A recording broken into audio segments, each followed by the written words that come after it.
It's Thursday, March 14th, 2019. You're listening to the Beer Temple Insiders Roundtable. Remember, this is what we wanted. Remember, this is what we said. To never be heard or seen from again. Remember, this is what we wanted. Remember, this is what we said. To never be heard or seen from again.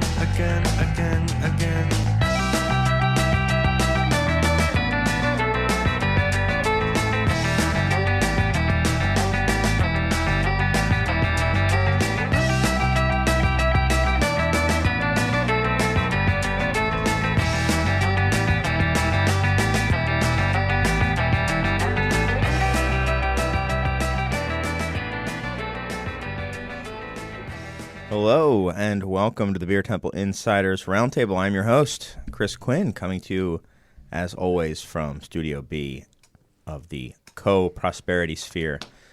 Yeah, it's good to be here. Thanks for Lumpin' Radio for having us on.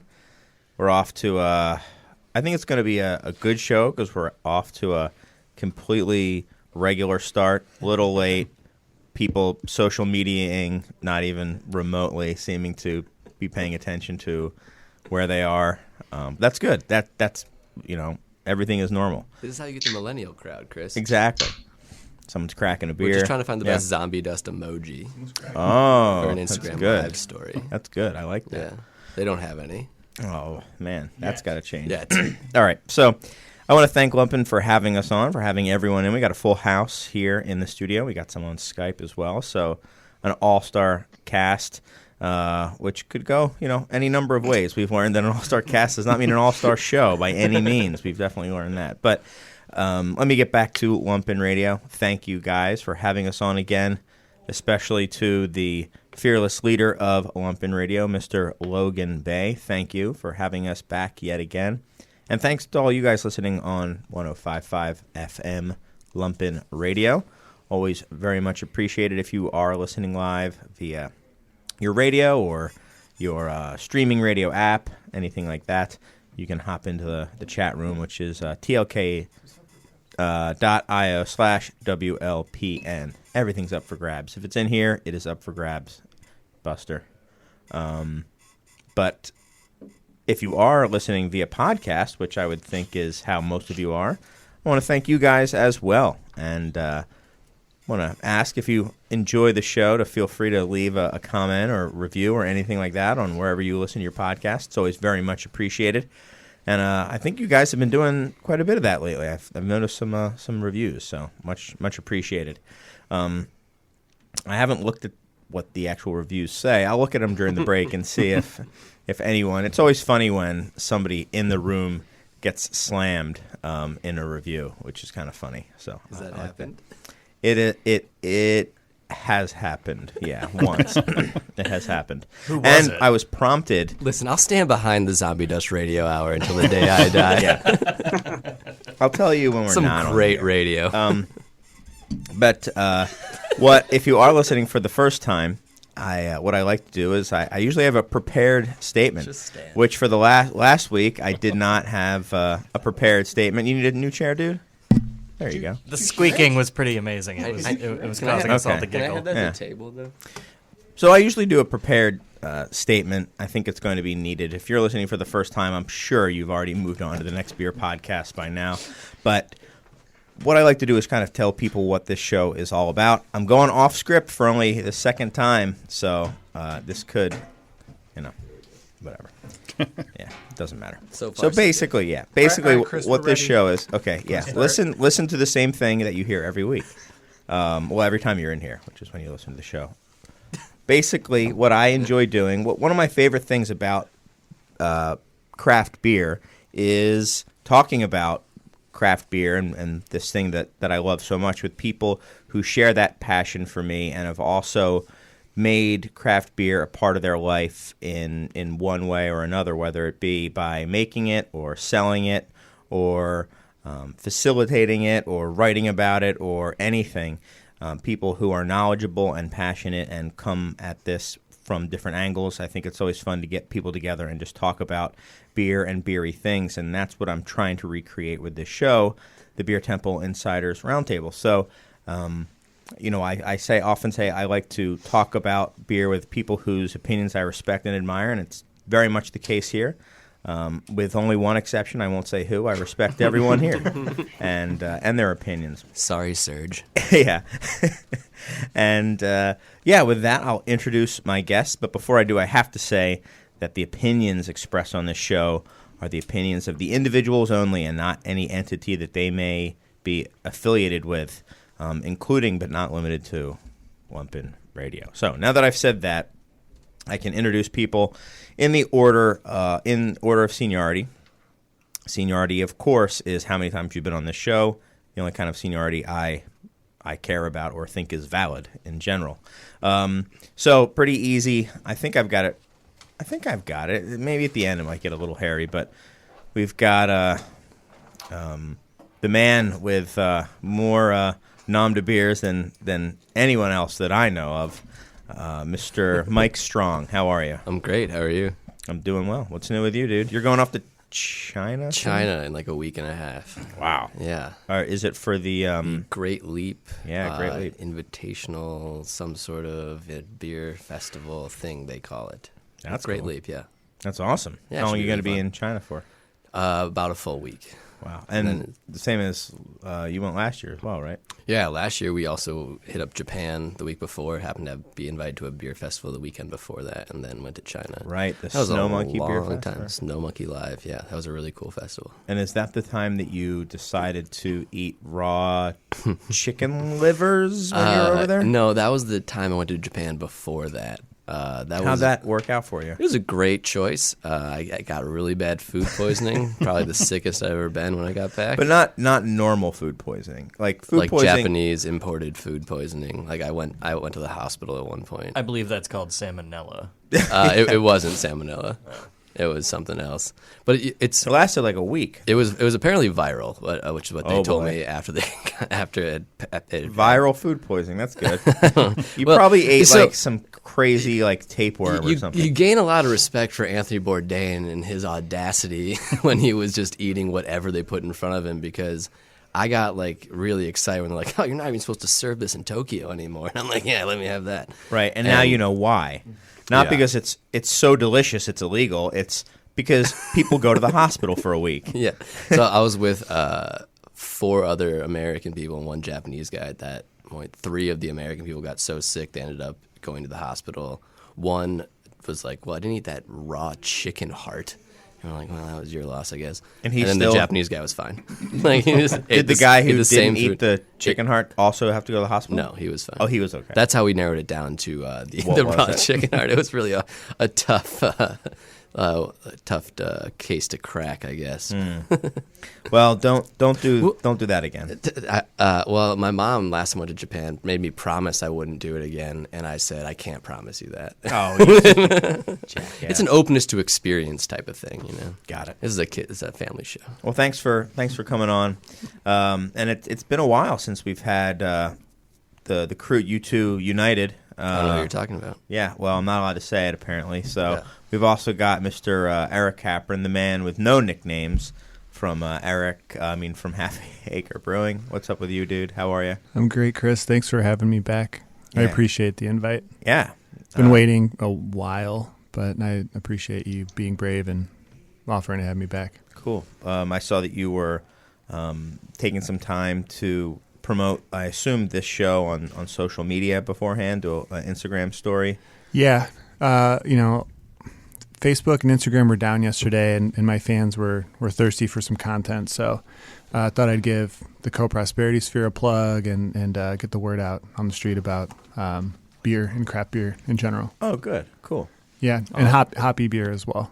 Hoppy beer? Yeah, Good. so You are a fan of hoppy beer. Have you had any good hoppy beers? Well, I guess I'm jumping ahead. yeah. What's your favorite hop these days? Because I know you used to be What do they a put- one-hop kind of guy, but I don't know if you've moved around at all. Do you know what hops they put in Allagash White? I don't know. It is it Citra? Oh, whatever is in Allagash White, that's my favorite hop. Oh, that's good. It's Citra. Okay. Oh, okay. Okay. Nice. Well, thanks for coming on, dude. Genuinely, from the bottom of my heart, thanks, Chris. All right. God bless you, and thanks for the half of the burrito. It was delicious. Yeah, it was. It's a pretty good burrito. That was Giant. massive. Yeah. My next guest, if he's still there, if he went off to watch basketball, is Mr. Bryan Roth, the Mr. Deep V himself. How are you? I'm great. The camera isn't working, so you can't see right now. But as you imagined, I am wearing my Deep V. I'm also There's a wearing... picture of you. Your icon is there, and you're wearing a Deep V. I am. So it'd be great if it came on. It and is you were still accurate. Yeah. I haven't changed in approximately 2 years. Good. Is it the same it's a shirt? big night. Yeah. In the Roth household. My Syracuse Orange are playing against the Duke Blue Devils, so I'm wearing a orange and navy blue scarf, an official winter Syracuse hat. And in about 20 minutes or so, when tip-off starts, I'm going to be doing my best to listen to you guys. And who are you? You're rooting for the Orange, right? I assume Orange. Yes. Beloved Yes. Orange, or maybe you're rooting for Duke this time. I only root for the juiciest, haziest teams. Yeah. There you go. The Orange. Blazed orange. Yeah. I've been yeah. My dad had some choice words for whenever Villanova would play Syracuse, and it involved. What's Villanova? It's a school. Oh. It's a Catholic Got private school, and it involved squeezing the players until juice was running out of an orifice, and he would scream that. Yeah, Their nose? so Crazy yeah. you turned out the way you did. Yeah. But anyway, thank you, Bryan. I appreciate you coming on. We'll try to get through all of the good stuff before the tip off. I appreciate it. Thanks for having me back, man. Yeah, and now let's start to get Harry, who's been on more times. How many times have you been on, Korder? 3, 4. How many times have you been on? 5 or 6. I All right, Adam Vavrick, my next most senior member of the panel. How are you? I'm great. How are you? Thanks for having me on. I'm doing well. What's new with you?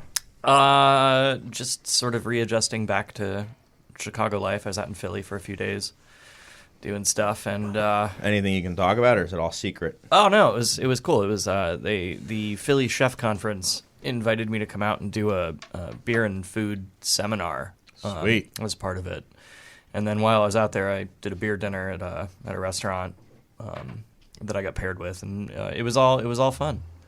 It was an enjoyable time, and I waited 45 minutes in line for the Liberty Bell. You did? I did. It's the first time I've waited in line. Who They don't let makes you- the Liberty they don't Bell? let you- Which Tired IPA Hands. is that? Tired Hands. Okay. They don't let you touch it anymore, do they? No, they sure don't. It's Because in somebody attacked it with a hammer. so that's why the crack's there? Is that it? They hated our freedom. No, but somebody did start bashing it with a hammer one day, so now they have to put glass up. Okay, well, for one, that's how a bell operates. Is that you hit it with a metal thing and it chimes. Right. So that's on brand for being a bell. You must be a musician. Yeah. Two, it's in this glass building on Independence Park or something like that. And Mall. Independence Mall. is it the mall? There you go. That's why the Cinnabon was around the corner. There was Yeah. no Cinnabon there, but there was one in the airport, and it smelled awful.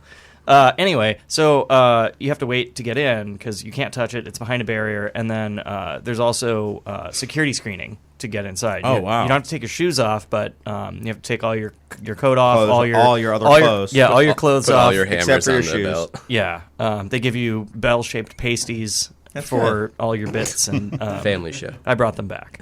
They're for you now. No, but you do have they send you through this screening, and it was just insane. It was just so I don't know. To It's see just, a bell. yeah, to see a bell. It's just one of those weird little You saw it. I was there. I saw it. I got the T-shirt. I was type so thing. I've seen it, yeah. tripped out by how long it took to go through a security line to see a bell that I literally got in, I took a picture, and I left, and I just Instagrammed Yeah. a picture of the bell and then of the security screening. Yeah. And made some, smarmy comment about how free this is. Nothing says freedom quite like waiting that's 45 true. minutes to get in to see a bell. When I lived there, and then we had people in from out of town who wanted to see it, do the touristy things. Whenever they wanted to see the Liberty Bell, we would literally drive there, just wait on the side. I'm like, okay, go out and see it and then come back because it takes like 1 minute. You go, you look at it, you come back, you're like, all right, I saw the bell. I guess I'm ready to leave. There's really, once you see it, there's nothing else to really do. It's a bell. It's a bell. With a crack in it. With a big crack in it. Yeah. Yeah. Any other things that you enjoyed doing while you're out there that didn't involve looking at a bell? The beer pairing seminar was really fun. I mean, what they'd originally asked me for was, and if you're listening, sorry, they asked for just a really pedestrian, like, hey, maybe pick 5 beers and taste them out. And I was like, no, that's boring. Mm-hmm. What if we partnered with, a local chef and we do 3 pairings, but with bites, and we try to make them interesting. Like, for example, one of the ones that we chose was something I like to do, which is like playing with textures and trying to bring out flavors you wouldn't necessarily find otherwise in a pairing. So we did Wellfleet oysters with the Allagash Sundrift, the lemon zest and black tea, because I like the black tea has tannin, which is going to bring out like that sort of brackish calcium carbonate kind of thing on the oyster shell, so you can taste the rest of the oyster more, and that worked really well, and so that was really fun. What did you pair with Cheese Whiz? I assume you had Cheese Whiz. I didn't. Whiz, right? I didn't do cheese. I didn't get a cheesesteak. Yeah, wit. No, I ate well. I did the Denix roast pork, That's a which good is sandwich. So good. And then I did Han Dynasty, which is a Szechuan place, which was really good. But I also had issues from that. Which was similar to which Mike's. was a bummer. No, I don't think they were as bad. Okay, but well, we have one more. Thank you. You're really going down a great path for this show. Set you up. Yeah, set you up. Just teed it right up right there. Mr. Tom Korder of Penrose Brewing. How are you? I'm doing well. The man who never takes off his brewing glasses. He wants everyone to know that he is a brewer because I have brewing glasses on. So there you always go. safe. There's no time not to be safe. Yeah. Where's your BSG hat? That's true. Everybody that is in a brewery usually has a BSG hat. BSG hat and the safety glasses and how are things? Things are great. Yeah, things are really good. No, I been working on our 5-year anniversary for the brewery. We got a big party that's happening this weekend, so everything's been kind of focused on that and kind of enjoying ourselves. So very cool. Yeah, nice and easy. Nothing crazy. Nothing crazy. Yeah. Okay. Well, thanks for coming all the way out here. How long did it take you to get here? I hopped on the train to the metro. Yeah. Nice. Nice. The metro goes all the way out to. Are you Iowa? Still in Wisconsin? Yeah, Iowa. Might as well be Iowa. Yeah. No, Geneva. Yeah, it's not that far. It's an hour and a half train ride. Pretty far. Pack a couple of beers in the cooler. It's true. You're allowed to drink on the train. Yep. Do some work. Yeah. All right. Let's get right to it. Let's do it fast because we got a late start, and then I took forever doing these intros. What are some beers that you guys have been having lately that you've been enjoying, or a beer that you're excited to try? Vav, why don't you go? Because I think I know what you're going to say. I went to Middlebrow's Bungalow. No, you're not going to talk. Okay. Nope. I was going to let somebody else take that one. Well, okay. Wow, really? We've never had the beer. All right. Wait, no. Wait, somebody's had this before. You've had it. None of you guys have had this before? We're drinking the Potter beer from West Mall that you brought some. Yeah, so, we'll do this instead. I did the extra. Yeah, no, it's fine. The West Mall Extra, which is the Potter's beer. So it's the beer that the monks drink. They only bottle it once or twice a year, if that. It never leaves Belgium. And I got tipped off in the Trappist community. It's just so stupid. Yeah. Somebody told me that it was available. Hot tip from the Trappist community. They had a stack of it at the Trap. So. Yeah. Yeah. But, I was doing a Belgium in a box order, and I ordered a couple bottles because I'd never had it. And I'll be damned if I don't just love it. And it's just a really beautiful Belgian single. So I ordered a crate and brought some down. Very cool. Yeah. Well, thanks for sharing, dude. You're welcome. Anybody else? Any beers that you've had lately? Anything you've had lately, Eric? If you don't remember what it is, you can just describe the look or aroma or taste of it. Or the hop that they use in it. The hop that they use. Any sort of descriptors. Chris, I've last time I was on here, I talked about my favorite beers of the year, and my favorite beer of last year was Allagash White. I'm just still chasing the high. What? Yeah. What? I thought. What? Okay. It's been a while since we've hung out, man. I'm sorry. Lots happens in- changed with me, man. I know. Yeah, I my want you to taste grow, my but it's taste just- has evolved. And, I didn't think you would. I didn't think you would be like that. No, Yeah, I'm happy well, for you. no, I know. I'm You should go. I mean, you should talk about your favorite beer. I haven't had any in a while, so Zombie dust. okay. All right. Anything else you want to add? No. Okay. Zombie dust. All right. And Tom, how I picked about up you? a sixer of the Firestone Hazy. So the Mind Haze, yeah, I thought that was really nice. I thought they did a great job. Obviously, Firestone Walker, I think everything they do is absolutely spot on, and so I think they did a great job with it. Really hit the style, and I found myself through that 6-pack before I knew it. So I was happy. All right. Brian, you're right. The camera is not working. Can we turn it on or no? We can't turn it on. Are we allowed to, Serge? Should we try? Yeah, we can try. What happens? This? Do I push this Yeah. button? What? Oh, no, that didn't. That didn't do anything. Nice. Okay. And we're back. Sorry, And that we're was back. a 6-hour delay. So I can't see, but if I had to guess, you would have something from New Belgium or Sierra Nevada in your hand right now, but I could be wrong. I actually have bells. I'm going to be a little contrarian to the Firestone Mind Haze. I got that, and I got a 6-pack of the official Bell's new They're hazy haze. IPA. They're haze whale.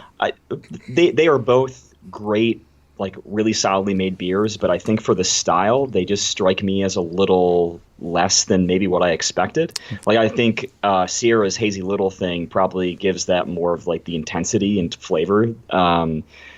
The Mind Haze, I did the same thing. I think I went through all 6 in a matter of a few days, and it was really good. The smell is great. The taste just left a little something lacking for me, is all. Is it low in JBUs? Yeah. It was.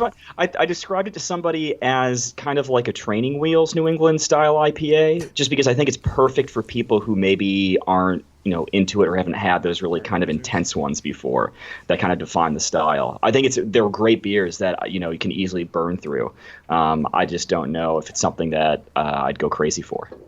Too drinkable. Are you still on? Are you still on the JBU tip, Eric, or are you not? Is that not something you're interested in anymore now that you're that was more a of like 2018 term for me. so JBU is kind of Yeah, like yeah. whatever. Moved A on. lot of hostility. Okay. You kind of it seems like you moved on, but you also kind of seems like you're saying it that you've matured. That might be the better word. Yeah. Yeah, you've matured. Okay. It's just Wow. aggressive. Yeah. It's funny too because they're literally sitting next to each other and sharing a mic, and you can cut the tension. It is Palpable. very awkward. Yeah. For me, what beer have I had lately that I have enjoyed? Yeah, I do enjoy that West Small. That's an easy one for me to say. Man, I don't know. I don't have anything. Serge, what beer have you had? Take it from me. Do you want to go? No. All right. Okay. We're gonna skip it. We're on 30 minutes in. Do you want to do the station promos? Why don't we dip away for about 90 seconds, and we'll come back and get this show started. Right back. Bye. Welcome back. Listen to my own promo. That's nice. It might be for once that I don't edit out the promos. Wow, that was nice. Well done to producer Jamie for writing that and producing it and making it. Where is Jamie? I brought his book. He said I'd get it signed next time I was here, and he's not here. He'll show up. Will he? Probably not. So I am back. The tension has escalated. Where now during the break, Eric was telling me to tell Mike everything. What did he say to you? He was saying, "Well, he was right in front of you, but he was saying, didn't hear Chris, him. can you tell Mike that I'm not into hazy beer anymore?" So He's moved so far away. I don't even know you anymore. yeah, so you're going to have to talk to each other directly. I don't know what kind of sibling tell, rivalry tell, is going tell on. Eric that I don't even know you anymore. All right, I think he can hear you. He's right there. No, tell him. He doesn't even know who you are anymore, Eric. And yeah, so there you go. Tom, I'm sorry that you're here. Yeah. I gave up my seat for this. So Yeah, you enabled this. have you guys seen the top 50, the BA top 50 list came out? Yeah, you emailed it to us. Yeah, we saw it. You put it in the Google sheet. Just because I emailed I never it read doesn't- those, yeah, but I exactly. did see it. Okay, well, that's what I was asking. The person I want to Did Pipeworks make it? Yep. Oh, Yeah. Number 6. Yeah. Screw you, New Belgium. So number 1 is Yingling, Boston beer. So 2 stalwarts of the craft beer scene. And then it kind of gets, Duvel Mort got 5 because it's Firestone and stuff like that. It's interesting.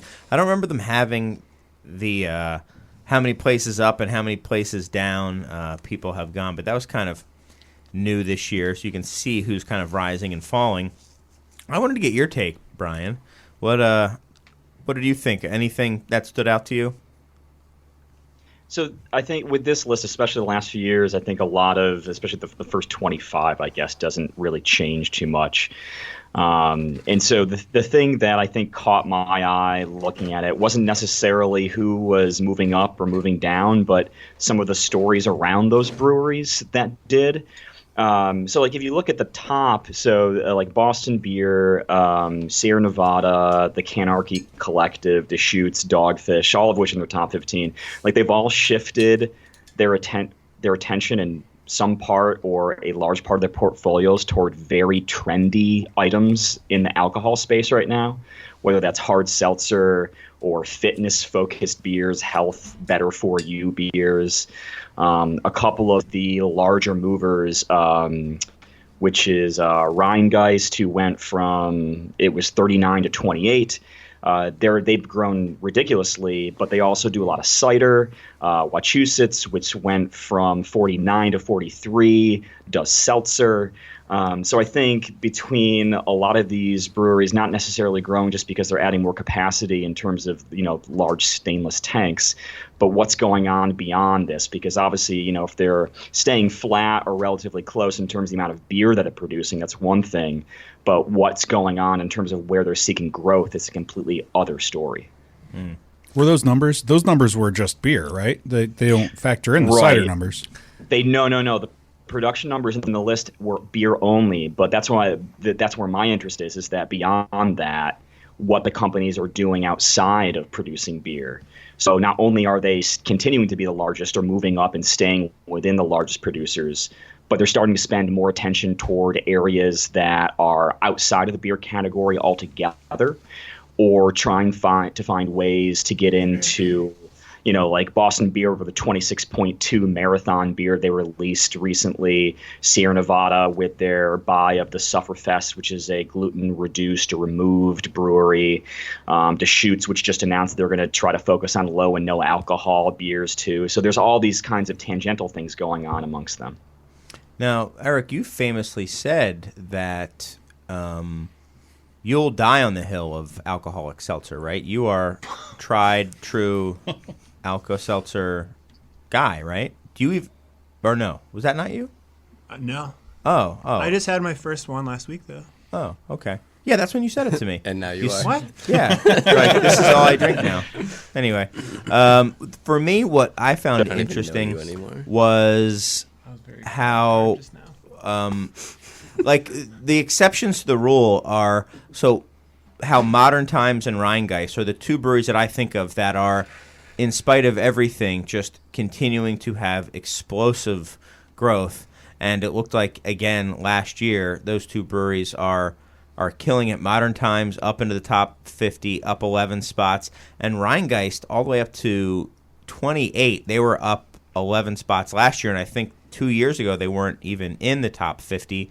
So they're almost cracking the top half of the top 50 in just a couple years. It's amazing how much they've grown and how that's fast. Dominating within their state, in-state and local market too. Like their small regional market, they're over 100,000 barrels.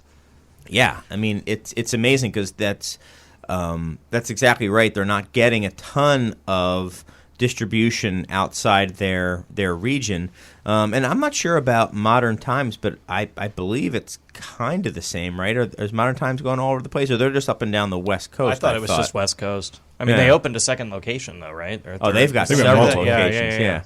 They've got 5 in total right now between brew pubs, production spaces, whatnot. Yeah. Yeah, and it is kind of interesting how with Rheingeist, I mean, very different beers, but it is that very close heavily saturated strategy, and I like it. I mean, it seems to me like it has some legs. I'm always curious why, what's the magic juice that like Rheingeist has. I mean, there's a few on the back half of that list that really are sticking to that model. I mean, at least the two local ones, Rev and Three Floyds, they're pretty tightly in the Midwest as far as I know anymore, like mostly in Chicago. Floyd's went up 6 spaces too. Yeah. So, which is crazy because you don't think that they're doing that, but no, they're kind of a sleeper in that they're way. still not like widely, like you don't walk into every single bar in Chicago and see a Zombie Dust handle, unfortunately. But like they've kind of stealthily expanded that quite a bit. Yeah. Which is great. More Zombie Dust. Yeah. With Rheingeist, I would say Rheingeist has been really interesting because last year they added a 12-pack to their flagship Truth IPA, and that helped to move a lot more volume. It's a little over a half their total volume of that one brand happens in Ohio itself.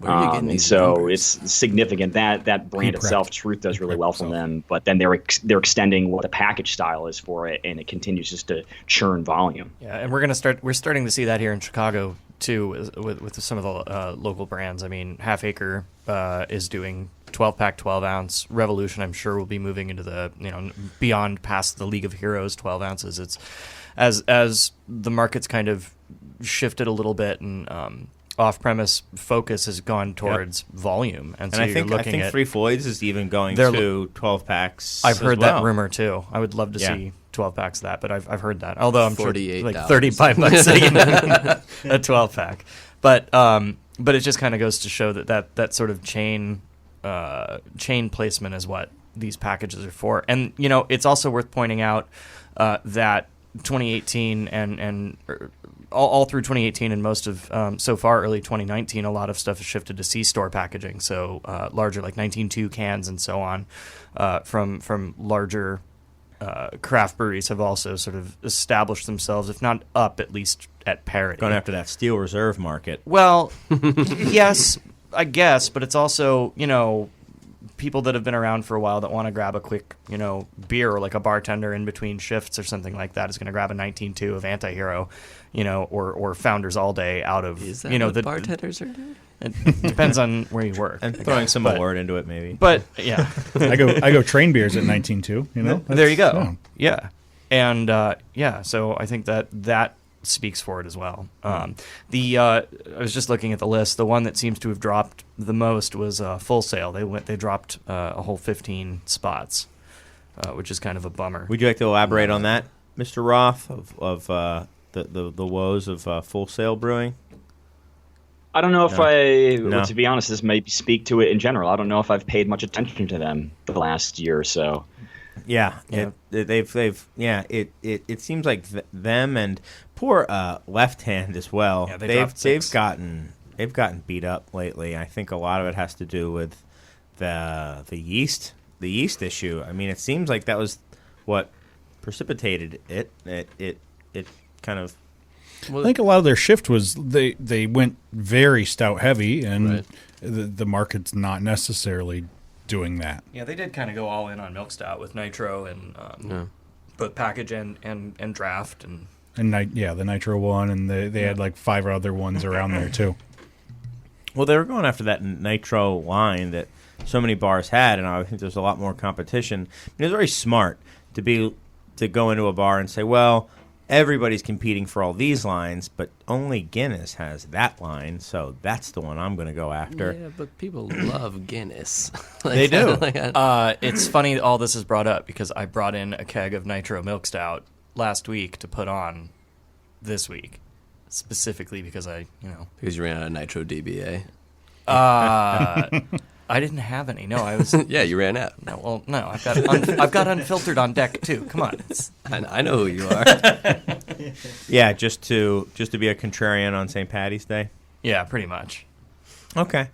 And also, it's one line. So if you have a small craft brewery who's pitching their nitro beer, the local guy, they're going after it too. So, all right, I'm going to have the local craft breweries stout or left hands, and you're fighting for one line and kind of trying to see where that goes. Yeah, I mean the only real local competition for that would I guess be Paddy Wagon from Rev, which is their nitro stout that's quite good. But I mean, that's what we have on cask right now. yeah, going stout heavy was a move no one was making, so if they could fill up a bunch of that space, that makes sense. It seems it hasn't kept up with what they're doing. I guess Deschutes, their flagship is Obsidian Porter, right?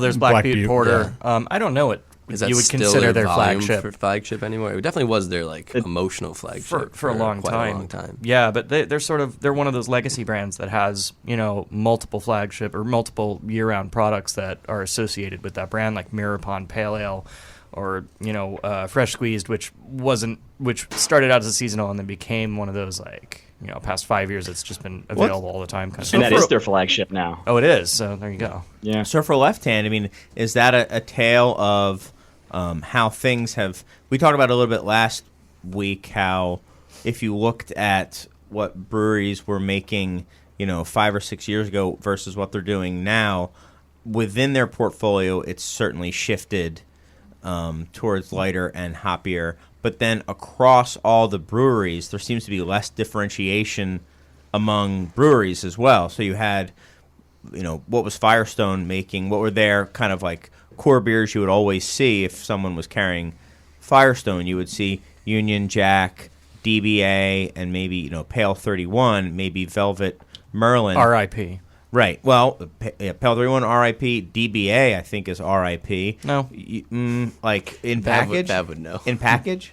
Or are they bringing it in for you because you're at the Publican? There's a difference. In this market, they've basically pulled back on it. In fact, the only reason why you see it is because I have it on draft at the airport location. Well, there you go. That's exactly my point is because you can get it at one place, it's out of the market essentially, and now it's been replaced with, you can still get Union Jack, but you're more likely to see Luponic Distortion, which is a much lighter version of an IPA, Easy Jack, Mind Haze, Lager. But what's really driven 805. growth is, Tom's said it, 805 is what's... Sorry for jumping in. Yeah, no, and 805. No and 805. And you had, look at Goose, you had Honkers and R.I.P. 312 Hex and Nut and, Brown Ale. Yeah, before then. Well, no, but their main ones would probably be Nut Brown, Oatmeal Stout, Yeah. But if you went to their core, I would say IPA, Honkers, 312. and 312. Yeah. And now it's, what is it now? It's 312, Pale, and Goose IPA, which is not Goose IPA. And one of the notes on the bottom of your notes, see, I went all the way to the bottom, was Footnotes. what they're re-releasing, and 4-Star Pills is going away, and 312 is becoming its own thing with extensions. variations. Variations and different fruity things. And But even, I brought it up last week, and I'll say it again this week, is so Half Acre, not to throw stones here, they had, back in the day it was Gossamer, Over Ale, and Daisy Cutter. Now it's Daisy Cutter, Tuna, wasn't it Pony. over lager way back in the day? The original lager was Over just Ale. lager. Yeah. But And but then they it had was Over Ale Ale. for a while, Yeah. right? Gossamer and Daisy. Now it's Daisy, Tuna, and Pony. And if you start looking at now what is being put out by Goose, Firestone, everybody really, it seems to be, there's a trend, is what I'm saying. It's not, And to get back to what I was originally saying is, to your point, Mike, Left Hand was definitely going against that and is saying that you can no longer kind of have a differentiation of your portfolio and survive. It's not super surprising for that what you've it's seen worth, a lot. Go ahead, Brian. sorry. With Left Hand, so this is just IRI numbers alone. So this is off-premise sales in stores. The Left Hand Stout, the Nitro Stout, grew 3.5%, 2017 to 2018 in volume. So it's obviously not taking over the world, but that's still not too far off with general industry trends. And it's also a case where they've been trying to diversify that a little bit, doing extensions. I've got a 16-ounce can of their Nitro Coffee Porter in my fridge right now, for example.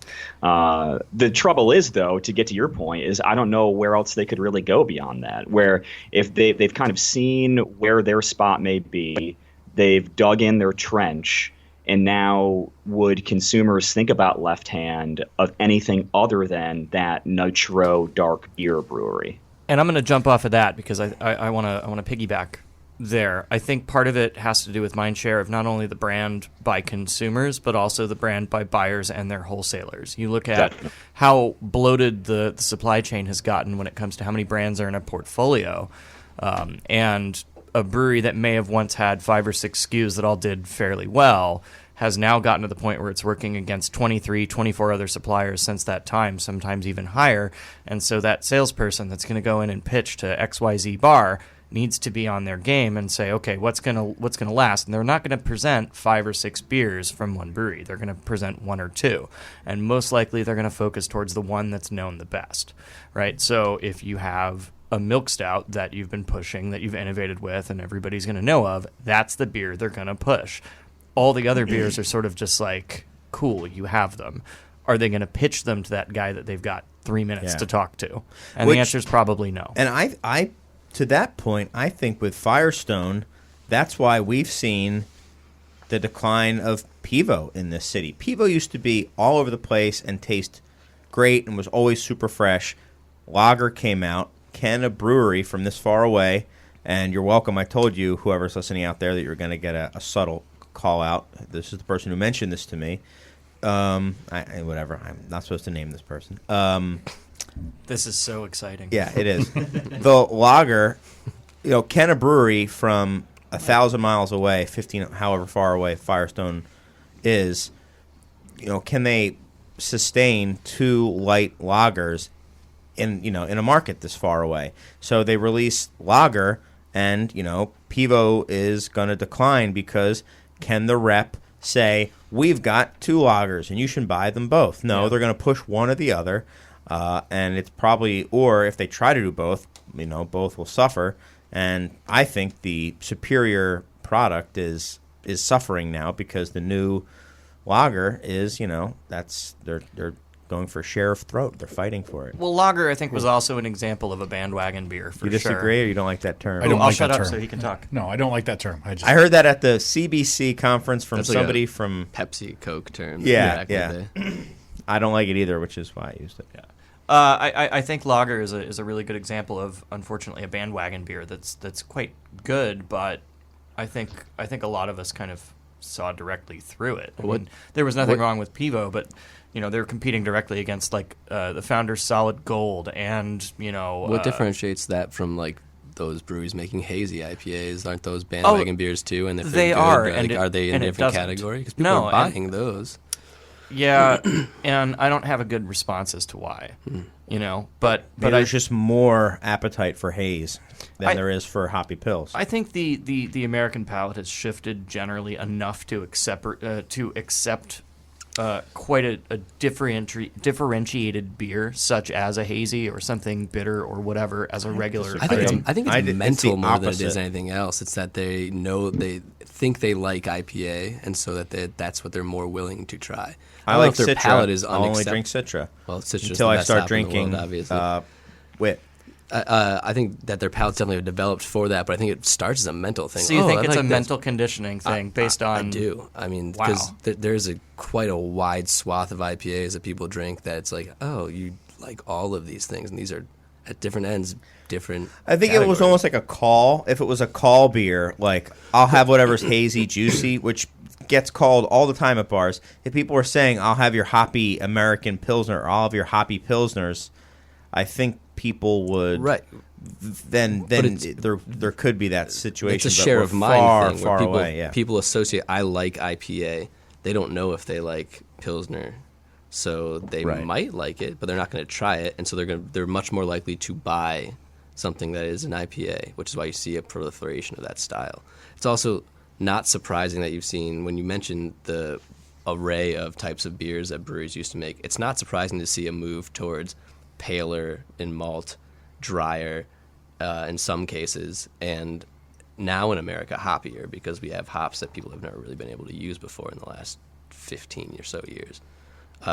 So people now know they like IPA. They don't know they like the other things that we're making. So it's a problem of trying to figure out how do you get people to even try those things or to understand why it's beautiful that this lager is an expression of malt rather than just straight up hopping rates. Right, having something that one of the things I see is people want something they've never tasted before, and when you see somebody say, "Ooh, I've never tasted that in a beer before," that gets them excited. I don't know if they're going to have another pour of it. I think that's half of what they want. They want Right. half familiarity and half exploration. Yeah. And so how do you deliver that in a way that will get them to be Right. excited and be comfortable liking something? Can you do that in a lager, in a hoppy lager? It's like, okay, I've had something similar.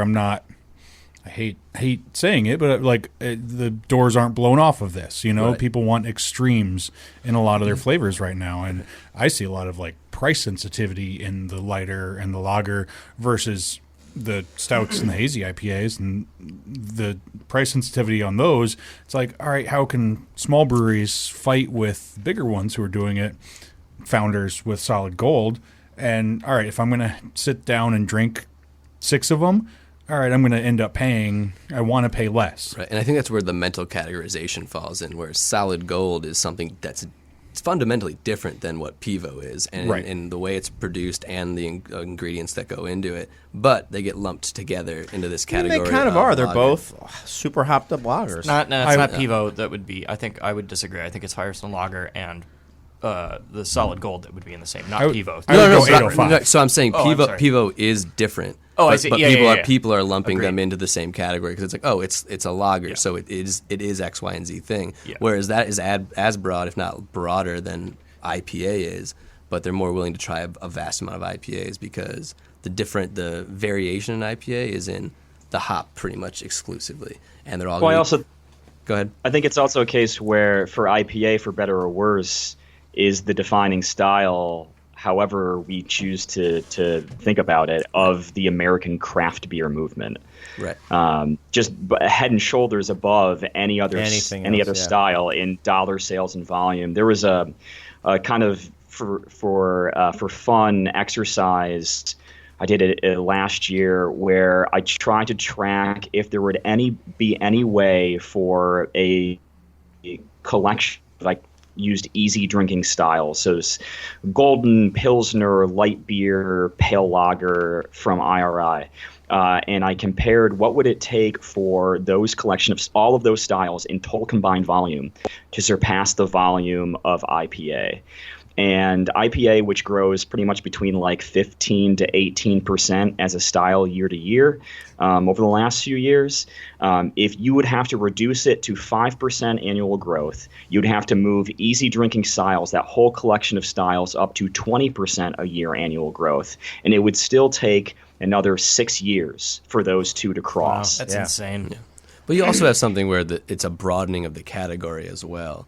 So things that were not going to be categorized, like all day IPA, that's like a hoppier golden. Hell ale. It's not the same thing, but that's definitely categorized as IPA. Well, some of it's also branding because they want to get that in was up on like that. They want to get in on that 35%. growth. Yeah, that so they was- call it an IPA. That was the 5 years ago discussion of, well, they're calling it a session IPA. It's really just a hoppy pale ale, but it's branding because everybody wants to buy IPA. You're more likely to get those sales. Where it used to be the opposite. I mean, it was kind of funny that Three Floyds had tons of IPAs, none of them branded as IPAs. You know, Alpha King is a pale ale, but everyone knows it's an IPA. So, funny how things change. I think one of the odd conversations I've had with brewers too the last few years is their lack of success when they try to market something as like a hoppy wheat beer. Where they assume just because using hoppy and having that tied to IPA, at least, in some way mentally or with words would do it, those beers fall flat in their face. But you slap, I know we've all probably had this conversation a million times, you slap the 3 letters IPA on it, right. It's an entirely different conversation. Right. And that's why I was thinking that it's like a mental conditioning thing, where that's before you've even tried that beer. People are not trying it because it's a hoppy wheat beer, but they're buying it because it is like an IPA, a IPA. A wheated IPA. Right. Right. Yeah. All right. It's both. It's a palate and it's just conditioning that I know I like this thing. For sure. I think what we should do is take a short break, and then this will give people here an opportunity to read the topic that I just literally put up like an hour ago. Nope. and DJ Surge has got some tunes that he really wants to play, but before he plays them, he needs me to tell you that you're listening to WLPN LP Chicago 105.5 FM Lumpin Radio Bridgeport. So producer Surge has just got up and left, but here comes DJ Surge right back in his place to set up some tunes for you guys, and we're gonna go drink some beer. What are you gonna be drinking, Eric, on the break, during the break? Pony? Oh, okay. Cool. It's a hoppy lager. Yes. You'd be great at improv. Yes, and. All right, see you guys.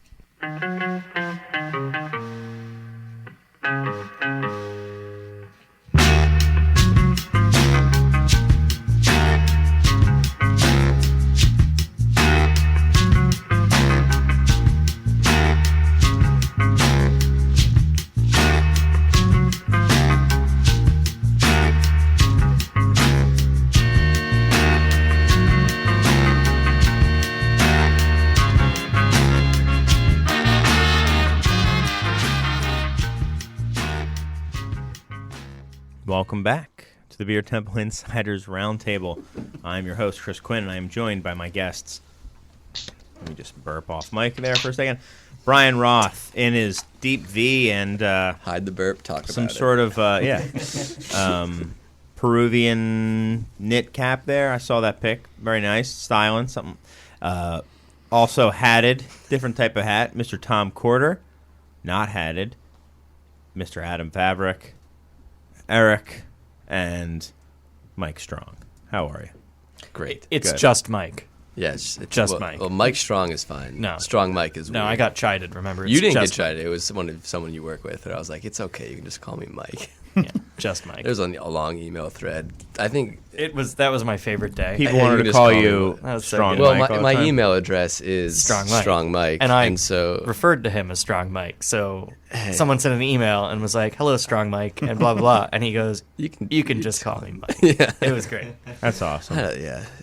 Also, if you don't know the origin or you haven't been calling me that for years, that feels weird.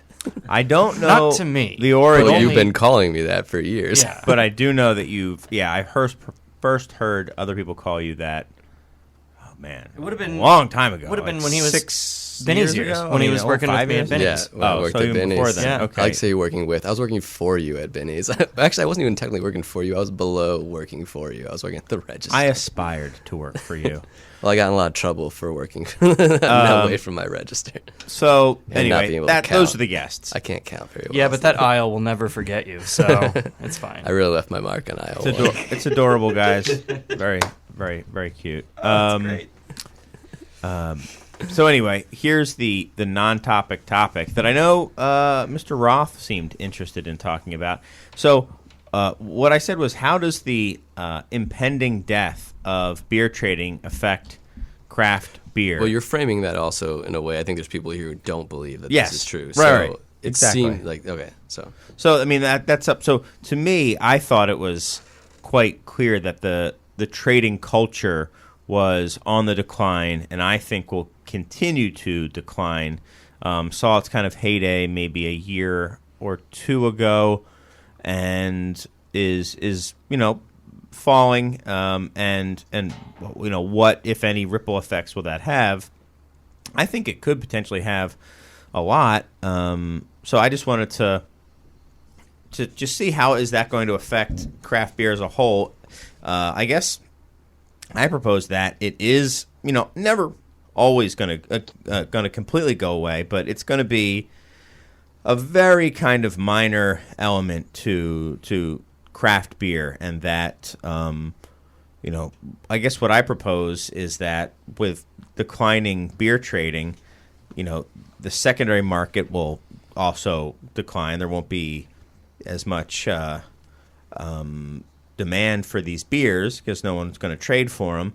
I think it's because there's so much great beer all over the place, and people are realizing that they can get they're trading the same beers. I'm trading this haze whale for your haze whale, and they taste the same. I know, but they're not. The only beer trade I've ever done, and then I'll probably be out of this conversation because this is clearly the only beer trade I've ever done, was this is not a joke. I traded a 6-pack of Zombie Dust for a 4-pack of Heady Topper. Of Zombie Dust.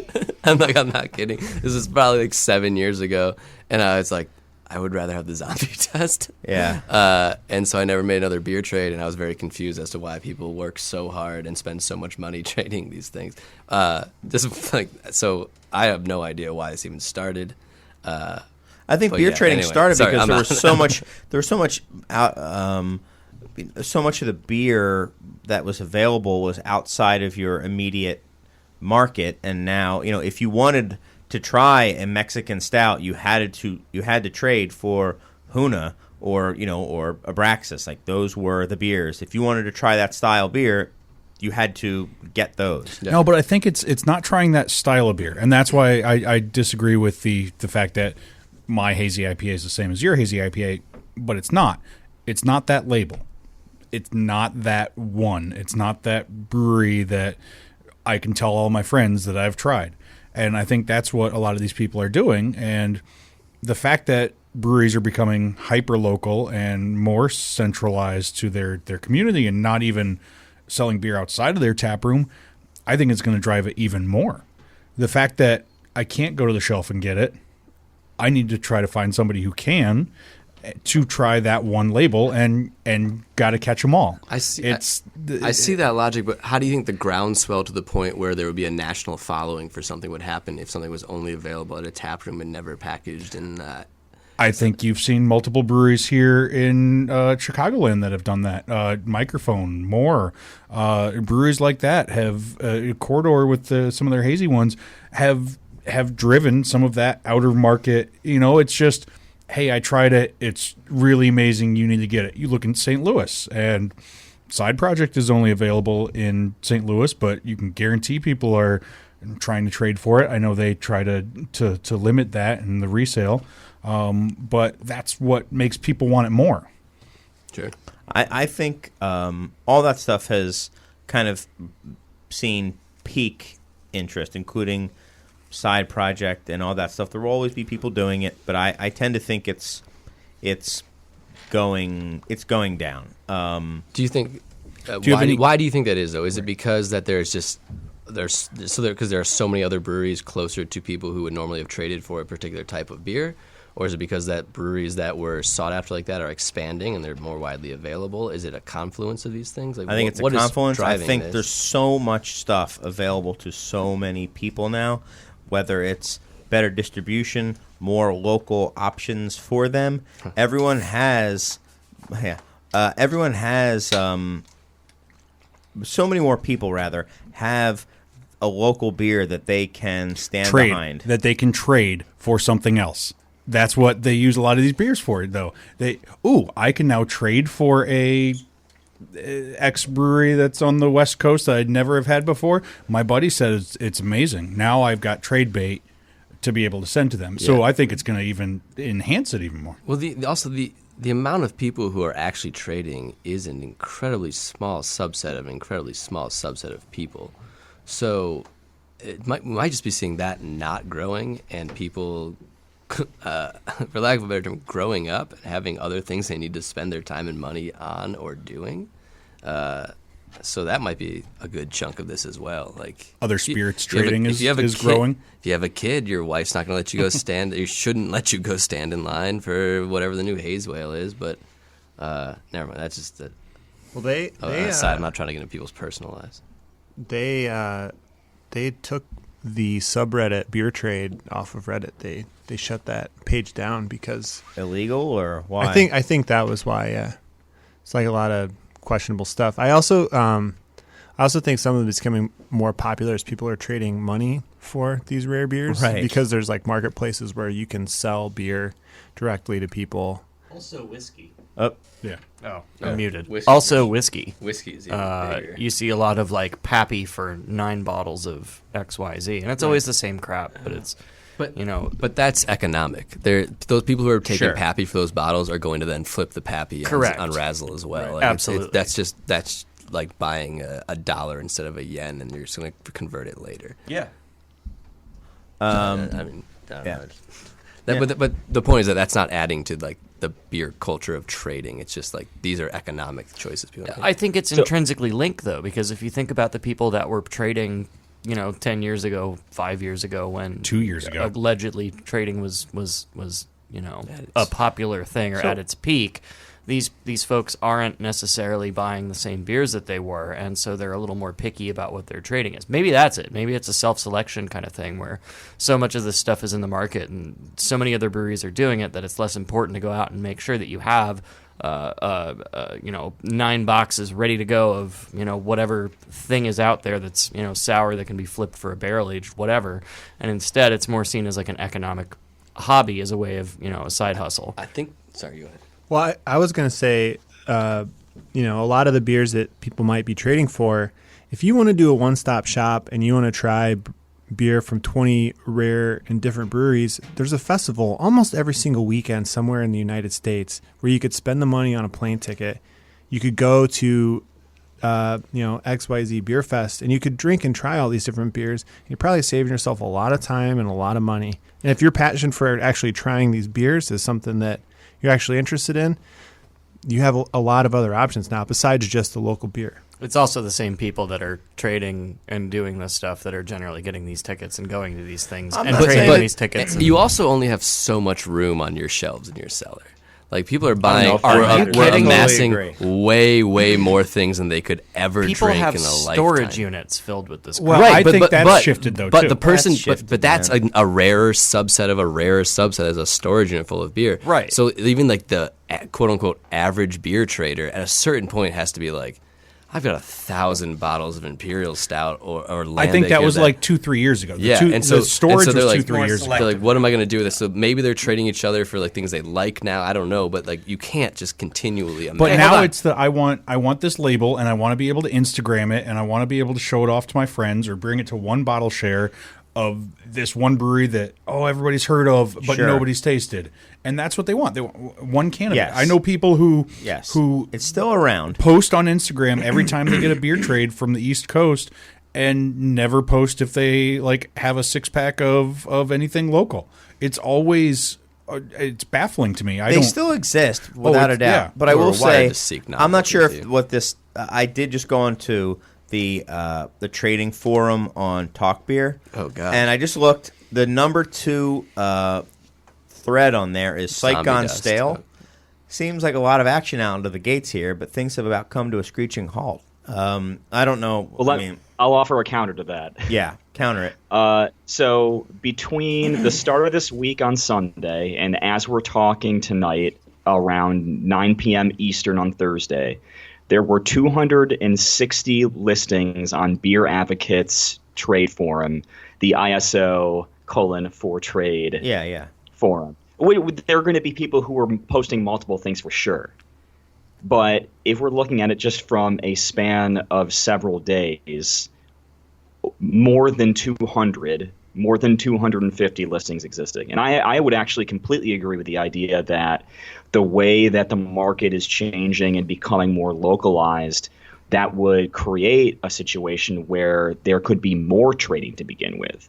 Because, Chris, like you had said, if it's a situation where there's so much stuff out there that, there's so much to choose from, but it's maybe not in the way that you had presented it, at least from my perspective, that would cancel it out. That because there is such a small subsection of people who do this, and if you look at the way that this has happened with, say, wine in the past, and that's probably like the closest and only way to look at this, given kind of the way that that's existed for so long, the social cachet of doing it has been like determinedly shown. So I think that in terms of kind of like the psychological and sociological aspect of doing this, like that for any product, shoes, hats, whatever it may be, I don't think that will ever go away. So I think the idea I don't think it's ever going to go away. No. Well, the challenge I see, if you think about it in that way, is that it may be a smaller number of people who may be more active, perhaps, just because if it would require people to know more about or have more interest in what's going on. Say, I'm in Durham, North Carolina. I don't know about the hot upstart brewery in Missoula, Montana, but there could be something really, really great going on there. I just have to have the wherewithal to actually think about it and look it up and find out, okay, so I need to know about this place. both between, say, like the trading forums. There's this brewery out in Seattle called Floodland, which is it was started by a guy who was originally with Holy Mountain, which of course it has its own reputation in terms of love and its trade worthiness. He's built a brewery that he actively discourages people from trying to put his product on a secondary market. Because he doesn't want that to happen. I think there are all sorts of these anecdotal examples. He doesn't even want to put his beer on the market. Like he started as like a wine club.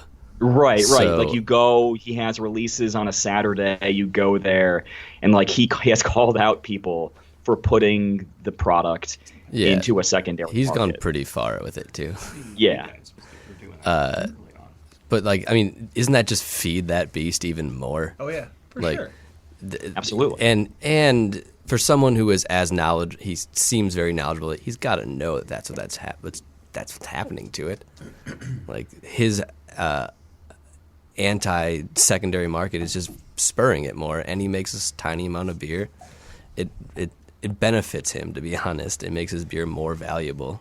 Oh yeah. There's a brewery that opened up about 18-ish months ago here in Durham, Barrel Culture Brewing and Blending.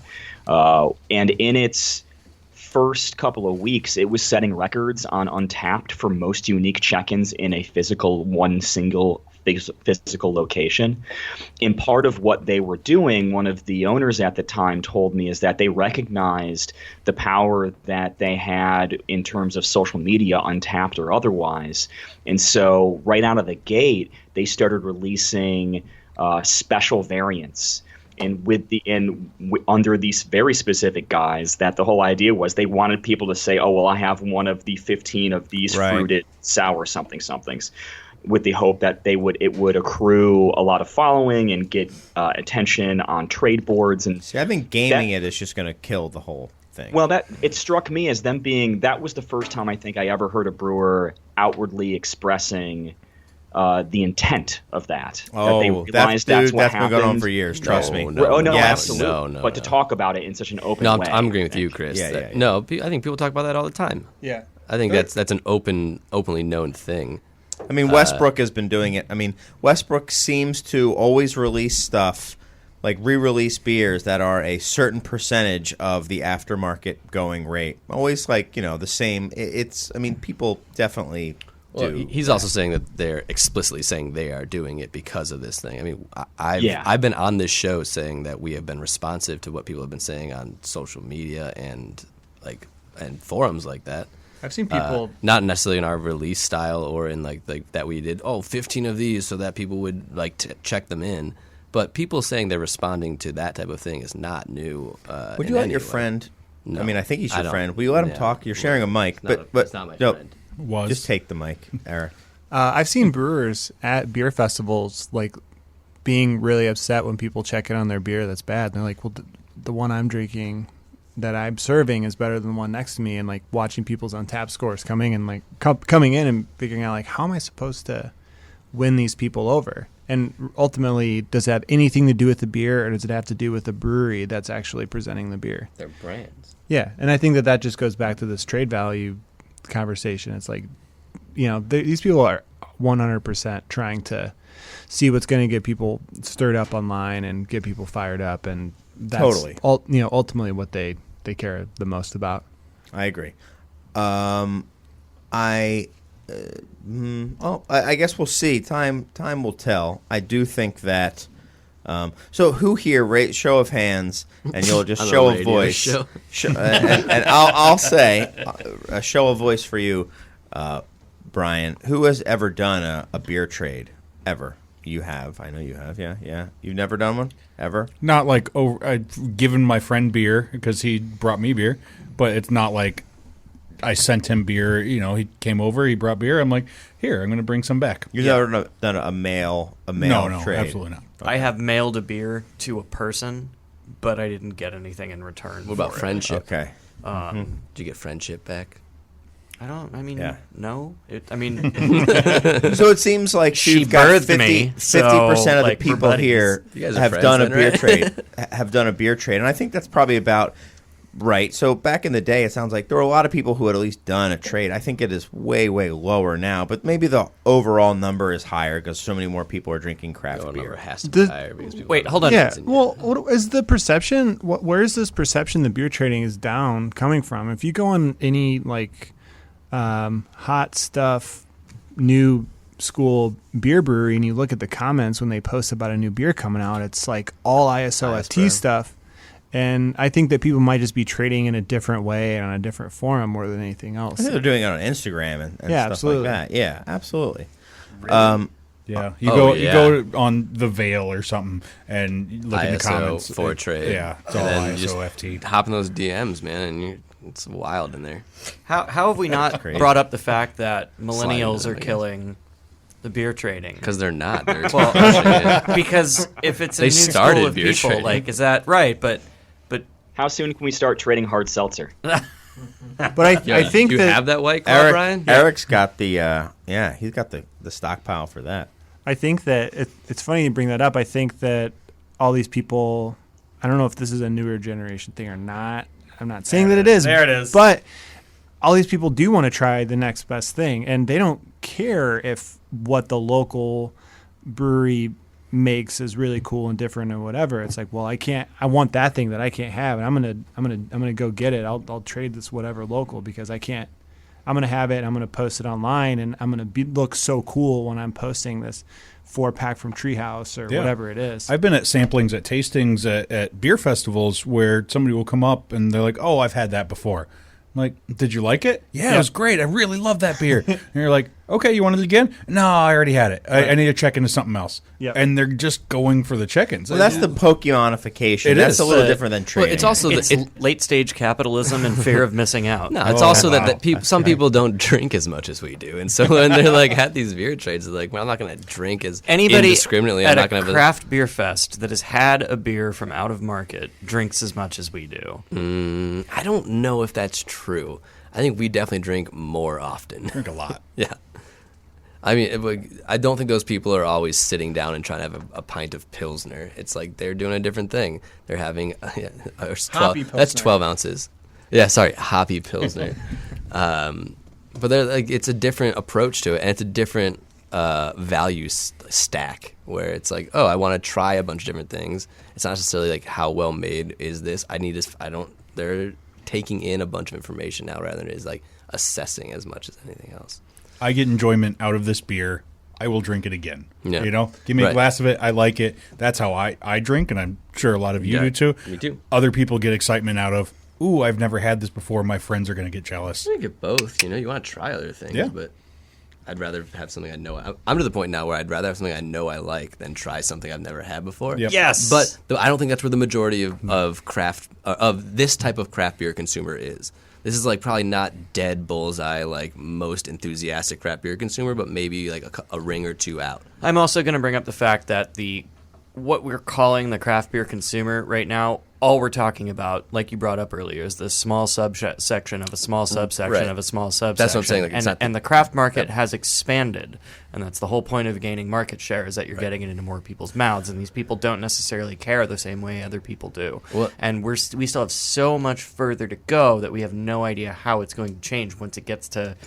What's our market share right now, Brian, for craft? I don't even know off the top of my head, but it's 75. Roughly 13%. 13. So we haven't Yeah. even made 20 to 2020, like Oh, yeah, Bart that's was not saying. gonna Yeah, that was happen. never going to We're far happen. off that. So we're so far out. Well, But I mean, things and getting that's- skimmed off the top too, Right. like Lagunitas Lagunitas, is League, out. like, If you- Founders. Yeah, if you want to include larger, It's probably 17. what IRI considers craft, the Lagunitas, the Wicked Weeds, the St. Archers of the world, it's still not 20%. I think it Exactly. probably brings it up to maybe like 18-ish or Yep, so. that's pretty close. And within a year, by 2020, that would probably be at 20% if you were to include those. But I think it's also, when I started drinking craft beer and started working in craft beer establishments, there was a pretty stereotypical, like, march through style and through appreciation that almost everyone went on. yeah.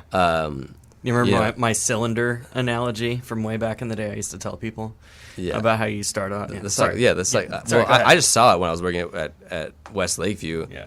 where it was, like started off with hoppy stuff, and you went as hoppy as you could, and then, moved into stouts then, and then eventually you went to imperial stouts and barrel aged if you could find them, and then, and then like Belgian beers, Saison, sour beers, and then, everyone ended up back at like, I just want a good Pilsner if you did it for long enough. But I think that model's broken. I think we all think that's how people should be consuming, but it's definitely not how they are currently, or it's taking a lot longer for the people we see to get around that wheel, if that is like if it is a platonic, like, objective way people move through beer. I don't know if the volume of everyone drinking in the hoppy stage, like seeking hops, is going to move into the next stages. But I think they might stay there. They might just go to wine or to something. Like, I disagree. I think it will go that way. I think it's impossible to think that everyone who likes hoppy beer right now. It's not everyone, but it's that cultural shift around the wheel. I think that will definitely happen because we're already seeing people go away from. Let me make 2 points here. I think generationally there is something to be said for the younger siblings of our ilk, in I guess this age group here, growing up stealing, gumball heads out of a refrigerator instead of, Bud Lights as the beer, pre-21. I think that accounts for a lot when it comes to the first choice that they'll grab at a in a grocery situation.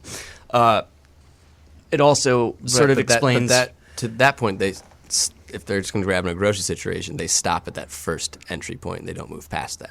So we're not going to see everyone go around this wheel anymore. No, they're going to drink more. They're going to drink more hoppy things. I just think it's just going to take longer.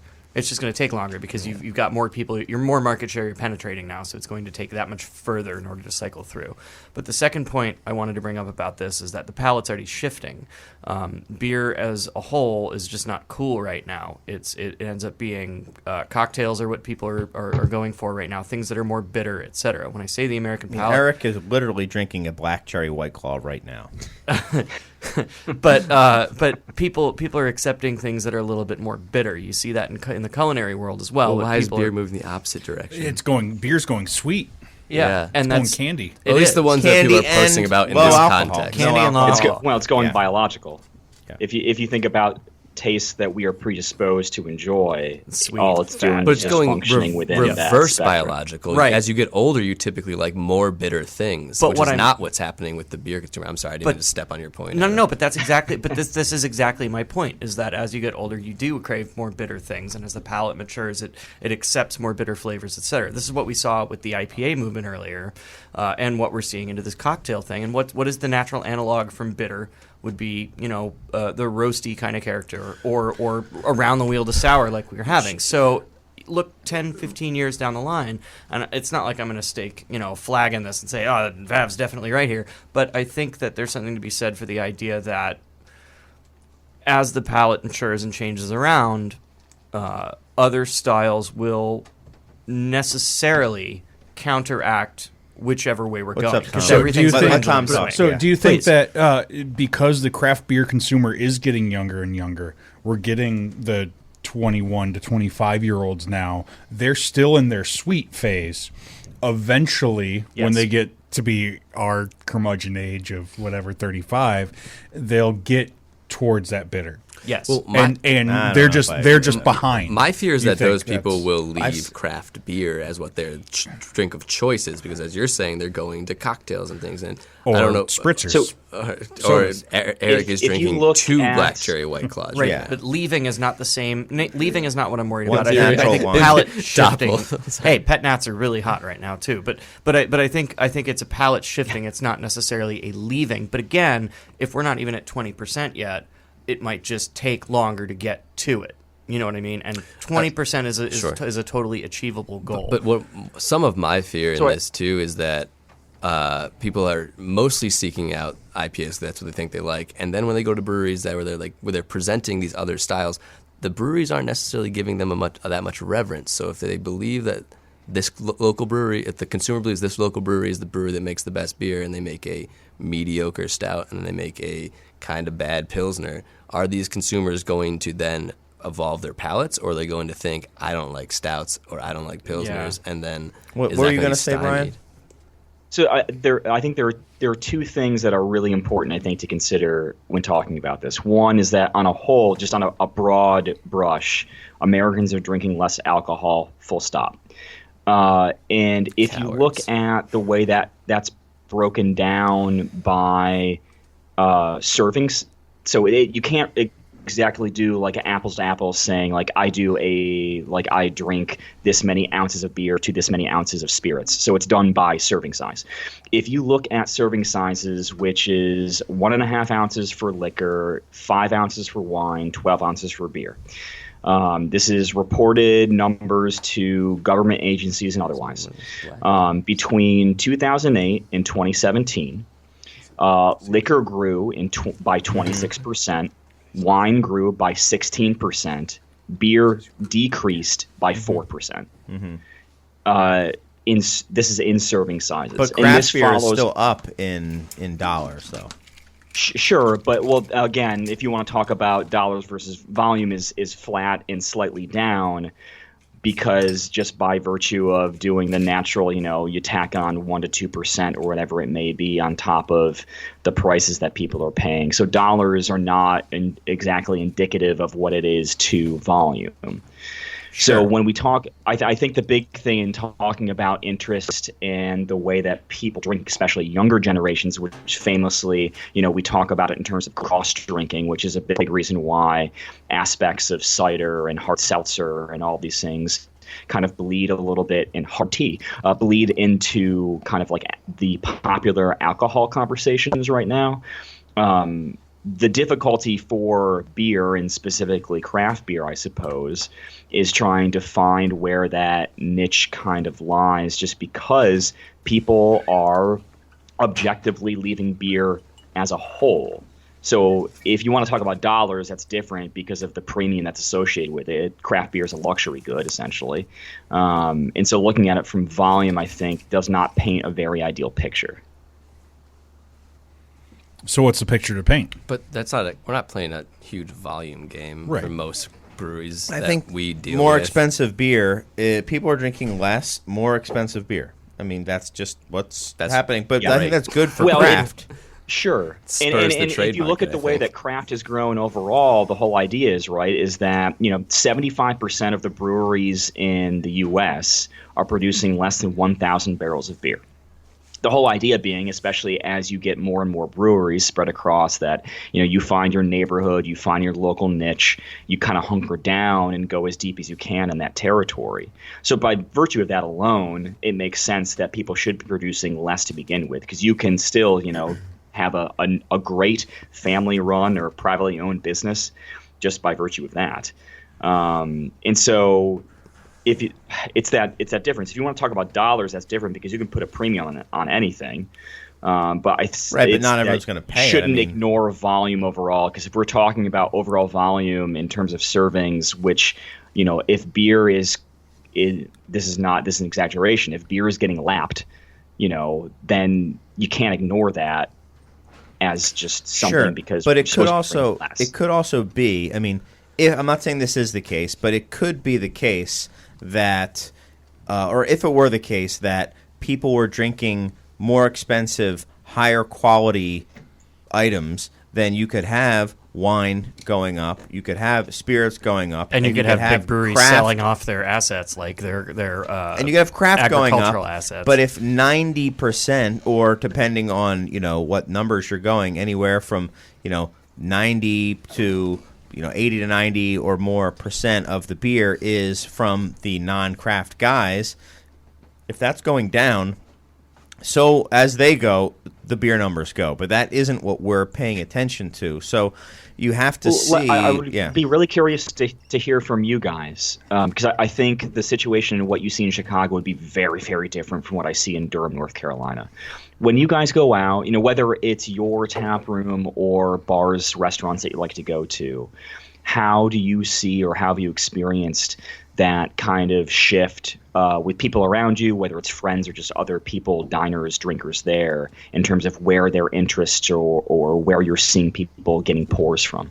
Well, I can tell you anecdotally that at my establishments, cocktails are hot, wines are hot, beer is not. and it's been a slog to continue to do the beer programs that I do, because mine are a little bit more laser focused onto things that aren't necessarily the hot and cool thing. The other thing that makes Chicago unique is that when it comes to numbers, and this is more just a general, but Binny's, our largest retailer here in Illinois, does not submit data to IRI. So the picture that IRI data paints for the off-premise here is slightly skewed, because they account for a decent amount of volume. And it doesn't include tap rooms either. Yeah. Oh, well, there you go. So, I mean, anecdotally, just from, operating beer lists in restaurants, cocktails are up, wines are up, beer is not. Do you think that if you used your beer program and followed trends a little bit more, that would still reflect that? Or do you think that it wouldn't matter no matter what beer you had on the menu? I've been playing. I mean, I've had some hazy stuff on recently. I had 2 hazies on for the first time at the same time in Publican's history. And the net effect, they both sold, but there was no velocity increase. There was no volume increase. It's the same. I think people have compartmentalized beer consumption in some ways, where if I go out to like a place where like your bar, I'll probably get beer at your establishments because I know you and the list is curated really well. But majority of the time, I'm not even trying to drink whatever that's on the list, because the list is boring at a lot of places, or it's just not what I want, and I have a very specific thing I want. But if I'm going to go to a tap room, I'm going to drink, the only thing I'm going to drink that day is craft beer. Or if I go to a specific beer bar, the only thing I'm going to drink there. But it seems to have not broken into restaurants in a way, at least in Chicago, that I thought it would have. And I'm not sure why that is, to be honest. When I was in Philly this past week, I went to a local bar that does food, and it's not a restaurant, it's more a bar, but they have a really good food program. The tap list was great. They're a Russian River account, so they got Pliny the Younger that day. It was already crossed off, and they Monks? Was it Monks? It was not. I'm not going to say the name because of other reasons, but Okay. they Is it Pat's or Geno's? shut up. But Memphis Tap. what I found interesting was that I didn't see a single glass of wine poured. I didn't see a single cocktail made, and I was there for 6 hours. Not a thing. It was a long drinking day, but all beer, and it was almost all exclusively like a hazy pale ale, which was kind of interesting. But what I found fascinating is that it was a happy hour scenario for part of it, but it translated into the evening, and it was totally alien to me to see that. Yeah. It was just very surprising. So I think there's something about Serge, concept. please. Come on. Is that a Philly thing, though? I mean, Philly is like a pretty beer-focused town. Or is it Chicago being, more of an evolved market that we've seen a lot of times? Chicago proper has been ahead of a lot of stuff and has kind of lived with that for years. Yeah, Chicago has indeed been ahead of the curve on a lot of stuff, and has been a market leader for sure in the past 5 or 6 years when it comes to the battleground between, on the on-premise and on the off-premise style and executing I think styles in Philly, properly, et it's a cetera. pretty mature. It's a very mature market. It's quite a bit more mature than Chicago, even. And I think maybe it could be that people now go to beer bars to drink beer. They go to wine bars to drink wine, and they go to cocktail places to drink cocktails. Do you think the fact that the beer crowd in Philly has been around for a longer period of time has anything to do with it? Because in my That's mind, what I'm it's- saying. Yeah, I think that's a huge part of it. At least just for the Chicago part, is this market has matured so fast. Yeah. Over such a quick period of time, it's with this very specific generation of people, that it's just a different type of beer drinker being raised in the community in Chicago versus being raised in Philly. Well, that's what you're banking on that with your new venture, right, Eric? Or the seltzer only bar you're opening? But this, It's seltzer and kombucha. I want to piggyback God. on this too to say that, like in Denver, for example, you can have a brewery that exists that's almost entirely dedicated to cask beer that's doing it incredibly well. And Philly too. sort of forest in Maine. Yeah. Oh, yeah. I didn't know about them, and I feel really stupid. I didn't go there. Oh, you got to go there. I was talking about Hogshead. Fail. But Yeah. Hogshead, Oh, Hogshead is, they don't do IPAs really. They might do one or two, but like the brewer works at 2 breweries and brews IPAs elsewhere, and then does milds and bitters and pale ales and so on. And they sustain just fine. If he's got to work at 2 different breweries to sustain his milds and bitters, that might be a red flag. Fair point. Here's one thing that I could add, because I'm recognizing Chicago is going to be way different than where I am in North Carolina. But one of the things that's really interested me being here, I've been in North Carolina and Durham now for 10 plus years. And the evolution of kind of the food and drink scene has been really, really great and recognized nationally by whatever, food kind of publication you want to cite. And so I think what surprised me, and I think I've seen other places myself, so please feel free to tell me what it's like in Chicago, is that when you go to a bar that might specialize in a beer selection, or a cocktail bar that, has those great kind of like, the handlebar mustachioed person behind the bar who can make you something really great. They're not ignoring the other categories either. Mm-hmm. If you go to a beer bar, they still have, a pretty decent lineup of liquors, for example. Or if you go to a cocktail bar, they still have, maybe it's not a lot, but it's a couple of taps of something that is kind of local and dependable. And the way that I've experienced that here in Durham is that fits very well within kind of the maybe expectation of people that, whatever you're feeling in that particular moment, how that night is going, is that you need to have something that's going to be kind of quality, but also something you can recognize right away, no matter where you are. That just might be a size of the market type thing, too. If you get a bigger city, you can get more focused and more specialized. And I'm sure that there's many places that you can get, good cocktails, good beer, good wines, and stuff like that. But there are also specialty places. You usually have to pick 2. Usually they have 2. I think also it's a good point. It's true. Just Anecdotally, I have no evidence on this, but and this just occurred to me, and this is only sort of tertiarily related, but Chicago's also having a dearth of restaurant openings, and everybody's trying to be everything to everyone. We had quite a bit for a while. Yeah, well, we're still having them, and it's not a dearth then. Well, did I use the what am I thinking? A glut. Sorry. Let me rephrase. We have too many restaurants opening, and so everybody's trying to be everything to everyone. Maybe I got that word wrong. I don't know. I don't know. Who cares? Somebody's going to correct us. It'll be great. So, but sorry. But it makes me think that, like, if, in Philly, if, for example, because it is a smaller market, if they're going to a beer bar to drink beer, here are beer bars will have a cocktail program and a wine program and probably a food program as well. That may not necessarily be the case. Philly, like the place I went, for example, had great food, but it was clearly an afterthought to the fact that they were just a tavern that had been there for a while. New places that are opening usually have a concept and have an idea, but then who wants to turn down business in a difficult climate on slim margins? So suddenly you're having a cocktail program, a beer program, a wine program, and a food program, and all of these things sort of stretch it. So I think a lot of people are playing it very safe in that way, and I find that ends up being less interesting.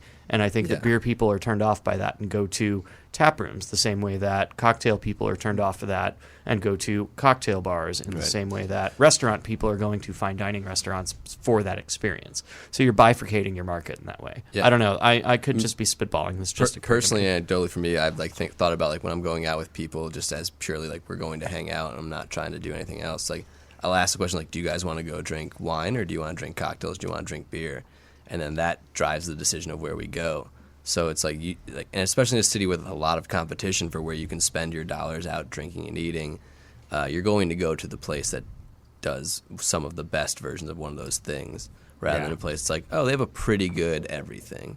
Like that's a neighborhood spot and that's great, but like that's not where you're going to spend unless you're going high for volume vibe. of dollars. You might spend more, like smaller amounts on a more regular basis, but high volume is not going to be at a place that does all things pretty well. It's going to be at a place that does maybe one, maybe 2 things perfectly or excellently or as well as that's the nature of having thousands of restaurants in the city. Yeah. So just quick before we go, I kind of buried the lead here on what we're going to talk about, but what do you think about this dude from Ohio who's only going to drink beer during Lent? Didn't this happen several years ago? I don't know. There was a guy. A shout out to Jay Wilson, who is the Minister of Beer in the state of Iowa for the Iowa Brewers Guild. Jay Wilson, he did this first, famously. That's what I thought. This might have been like 5 years ago. So. Yeah, he drank like all Pollen or Salvatore or something like that, right? If I remember correctly. Yeah. Yeah. I don't know. It's For all of seems- And survived to tell the tale. In short, seems real dumb. I don't know what else. Religion in a nutshell. Yeah. Nailed it, Mike. Yeah, you can't do that. You shouldn't. You can. You shouldn't. I remember reading the interview. He said he lost a ton of weight. It was very difficult to get up in the morning. It was all muscle mass because Yeah. you haven't had protein. And Yeah. Yeah. Yeah, well, good luck. Are you trying that, Chris? did he? Is that what you're saying? Like, did he poop? Yeah, I'm going to do it. A lot. I'm doing What? it. But what's the solid part? There is none. Oh, weird. You can still poop when it's not solid. You should know that based on your China trip. Oh, there we go. You have There some, you go. And that was full circle. that was There we Japan, and Yeah. I try. Not, I've not selective. FDA-approved healthy I've device. selective memory. It's a family show, guys. Sorry. Yeah. Yeah, so I would say that, I mean, it's Is he it's an trading important for thing. Doppelbox? Yeah, he's for the trading. month? Yeah, I mean, it's basically the only way anyone can get beer now. 'cause I gotta it's be such honest. a popular Didn't thing. read this article. Is he just a guy saying he's going to? He's a brewer who says he's going to do it. He probably already is doing it. Let's be honest. 50 West Brewing, We all know that guy. right? I mean, hardened alcoholics drink nothing but booze all So the we all time. know that guy. No Yeah, names. I mean, come on. I think that's about it. I think that's a wrap, guys. We should probably start tying this thing together. I wanted to see if anyone had some final comments that they wanted to give. Mr. Korder, anything you wanted to talk about? Anything you have upcoming that might be of interest to people? Well, No our- calls to action. Be Yeah, careful. exactly. no, but look at the I signs. didn't say it. Is there Our- anything you know about? Our anniversary party is Saturday. It's sold out, so there Oh. could be no call to action. They're all trading them away, right? Yeah, exactly. So Right. we're keeping everything in house so nobody can trade. But Sick. killer time. We're thrilled to be around for 5 years. Congratulations. in this world of craft beer. So we're gonna keep doing it more. Oh yeah. Mr. Nice. Vavrick. Congrats on your 5 years. I'm gonna sneeze. Oh no. Okay. Brian, who's winning the game, and any final words? Yeah, I saw this story today. There's a brewery owner in Wisconsin, Tom Porter, who was diagnosed with prostate cancer. And this is a really great story. There were friends Sounds in like the industry who came and helped him to help run his business, cleaning and packaging for the time that he was getting treatment for his cancer. And I think it was just like this really wonderful example of that we hear so much about. We talk about people in the industry kind of supporting each other, and this is one of the best examples I think possible. So shout out to the Brewers of Wisconsin. That's awesome. All right. Here. Red. Eric, do you even want to say anything? You've been fairly quiet. Yeah, Mike's been hogging the microphone all night, so. Yeah, well, I can't let the poison come out of you. Never mind. What do you want to say, Eric? Really excited. We're celebrating the 10-year anniversary of Daisy Cutter this year. Hence why we're putting it in 12 packs and 12-ounce cans for the first time. Wouldn't those be 10 packs? Boom. And we're also doing some events across the country and an event series called Decades. And I'm really excited about that because we're sort of exploring this idea over the course of this year of the evolution of the style of pale ale and IPA and stuff like that, both in our changes to our overall lineup and in this event series around the 10 years anniversary of Daisy Cutter. So that's really cool, and I'm excited about that. And I'm excited about Mike says he has a 6-pack of something in the car. He wants to hang out tonight and catch up. So I'm looking forward to seeing what's up with my old friend Mike and seeing where this relationship goes. I think you guys can put things back together. We'll see. I want to plug Eric's new bar called Clean Bubbles. Yep. It's a Naturally alcoholic pure. seltzer, only bar. It's in the very hot front of the yards neighborhood. I just want people to show up and support my friend. That's awesome that you guys are still friends. At least you consider. He made me. Oh. Say this. Okay. Well, they're We're gonna not be friends. good. Sorry, guys. Well, on that note, that's kind of. I'm sorry. Why'd you best make me of say luck. that, man? Best of luck to you two. Thanks everyone for coming on. I appreciate it. Anything you need me to say, Serge? I saw a little. Bryan? Didn't he? He already gave his final word. You were Instagramming, I think. Yeah. So, way to end the show on a low note, Serge. Wisconsin. First you coughed twice, and then you ruined the show. So, thanks, everybody. One exception, won't say who. Serge. Yes. I didn't say it, but I will agree. I'll say it. And I'll agree. Thanks, everyone. It's been a blast. We will catch you next week. I want to thank all my guests, Lumpin, and producer Serge, I suppose, for the show. We'll see you next week for more of the Beer Temple Insiders Roundtable. So long. Remember, this is what we wanted. Remember, this is what we said. To never be heard or seen from again. Remember, this is what we wanted. Remember, this is what we said. To never be heard or seen from again. Remember, this is what we wanted. Remember, this is what we said. To never be heard or seen from again.